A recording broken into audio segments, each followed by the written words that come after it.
to adopt a dog is to give a chance to an animal that didn't have the chance before. I didn't expect it to be so close, and when we first adopted Lucas, I didn't even like dogs. It was kind of odd. We, didn't totally know what to expect, adopting another dog or getting another dog.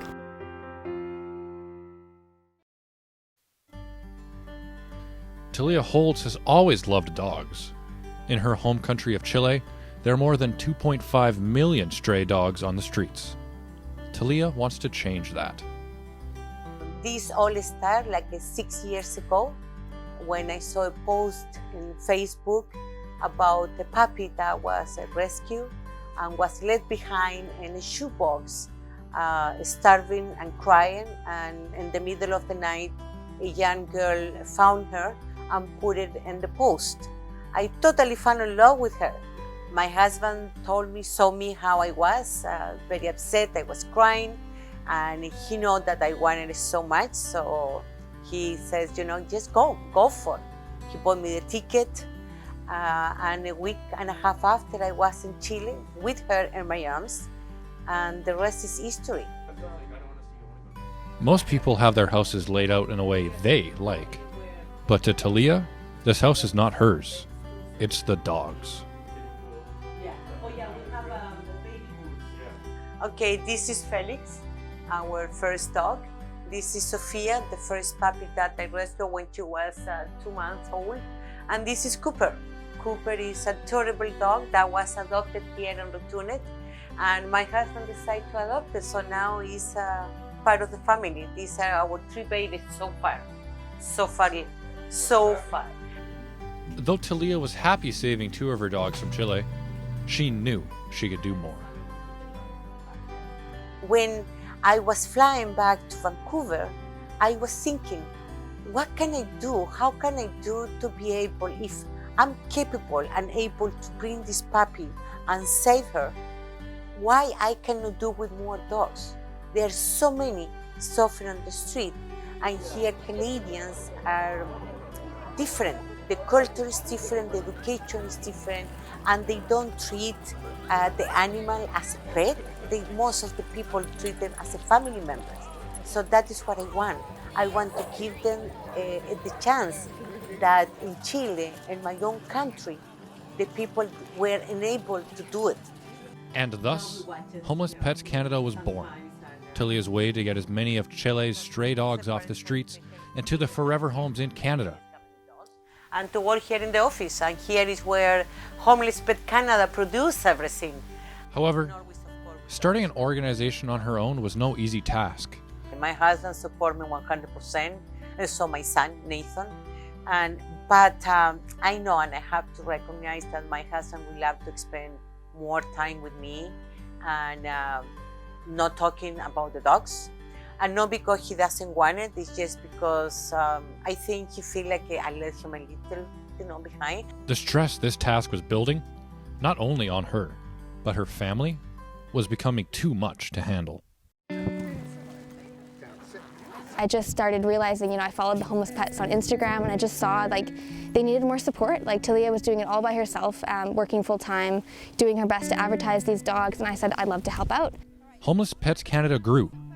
They now have volunteers working across 2 continents, all with the same goal Talia had when she first started.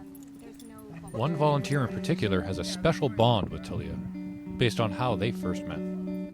She was parking her car there, and that was her meter. And she often tells the story that she's kind of bothered by us. She's like, who are these people parking on my meter? This is so annoying. And just kind of rolling her eyes. But Lucas was this tiny little cute guy. And I saw him and I thought, that's the cutest dog I've ever seen. And I don't ever say that about dogs. And so I just said, I want to say hi to him. So I knelt down and I put my hand out, and he just jumped into my arms and licking my face.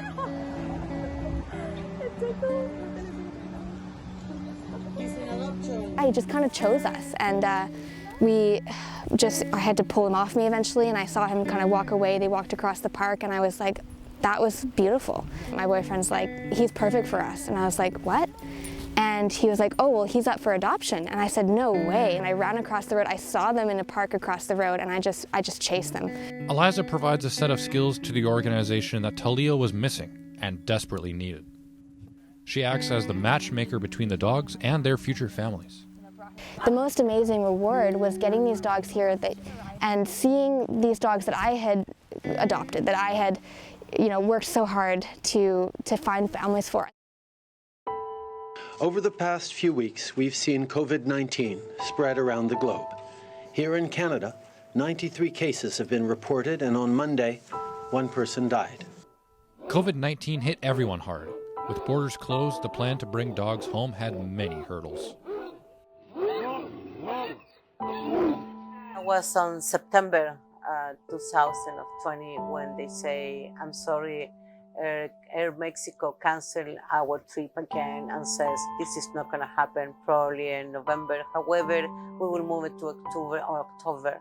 And October you will have to call to try to see when this is going to happen. October came and they moved it for November. And I was totally very stressful, very down, kind of very depressed. I cried a lot, I was very angry and I was down and a lot of emotions because again, I felt like I was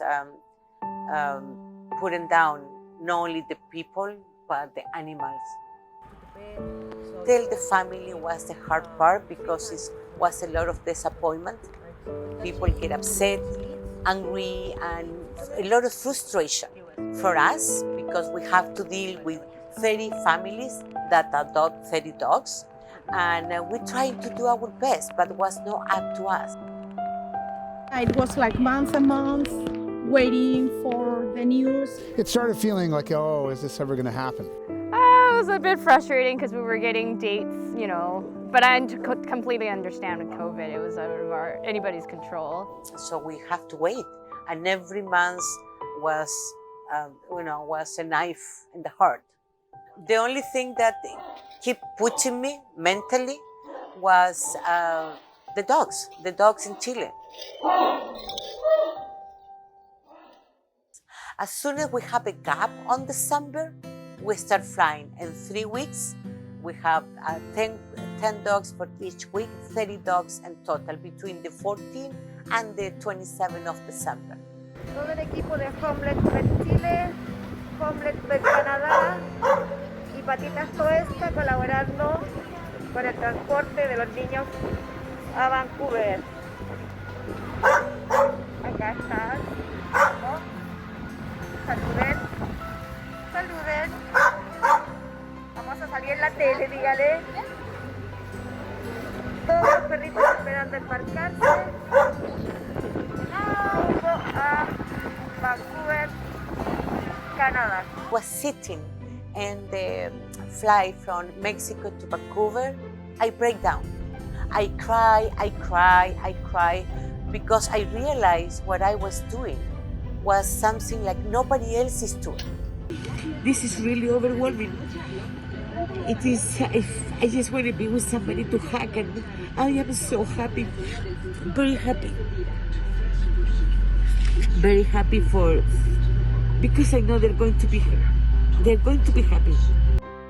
Despite all the difficulties, Talia and her team arrived back in Vancouver on December 27th, 2020, with 30 dogs eager to meet their new families. Well, it was very exciting, and we were kind of worried because, that is a long flight. It was a bit stressful, but he was right away. He was just so loving. Once we left the airport. It's good, but we were a little nervous for her. It was kind of bittersweet. It was like, oh, we're finally happy, but then we're like, oh, how is she gonna be when she gets here? Because we had to wait a long time because the dogs took a long time to clear customs. But then once she came out, she was super excited to get some food. I was so happy, and I couldn't wait to go outside and I give the puppies, the dogs, to the family. And that was the day when we took the picture with myself and 2 of the volunteers, Lucinda Cooper and Elisa Mott, with the hands up because we did it. It was so amazing. It was the best feeling that I had in my life after I have my son, the birth of my son. They met their goal for 2020, but looking forward, the sky is the limit. It's amazing because Tilia has such a grand vision of what we can become, and I so respect that about her because I'm a bit more of a realist, and you know, I sometimes have to step in and we have to negotiate on her dreams and our dreams, but you need to have a big heart and big dreams for this kind of work. You can't just settle for less. We have a goal. My personal goal is to be able to bring 100 dogs in 2021 to Canada. That means 100 lives saved. The sky is the limit. So many plans, so many goals, and as far as I live, I will do everything possible to keep saving animals, especially street dogs, and we will complement with cats, hopefully very soon. It's been really lovely because she's been more than just the founder-director of this organization to me. We're very close friends and almost like family. She jokes that I'm like the daughter she never had, and if and when she gets older and needs to do other things or can't contribute the same, then I'll be there to pick up the organization.